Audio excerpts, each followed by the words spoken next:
বছর সেখানে ওই বেচারা কয়েক মাস ভাড়া দিতে পারেনি, অবশেষে তাকে বাড়িওয়ালা বের করে দিয়েছে।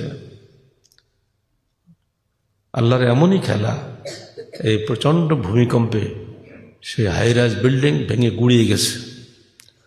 লাকিলি ওই বাড়িওয়ালা এবং এই ভাড়াটিয়া উদ্ধারকারীদের দেওয়া তাঁবুর মধ্যে একসঙ্গে হয়ে গেছে।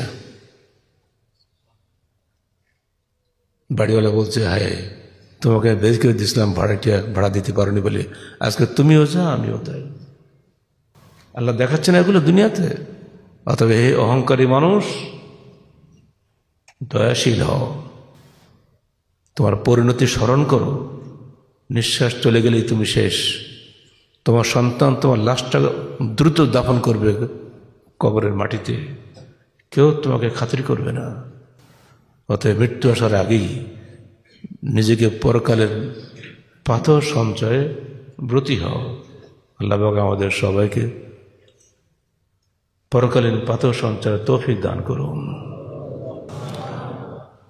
আর এটা মনে রাখবেন, পৃথিবীর সবচেয়ে ভূমিকম্প কবলিত যে বলয় আছে তার মধ্যে তুরস্ক সিরিয়া যেমন একটা, বাংলাদেশ তেমনি একটা। ওই ভূমিকম্প বাংলাদেশও যে কোনো সময় আসতে পারে। গতকালকে সকাল 9:56 সিলেটের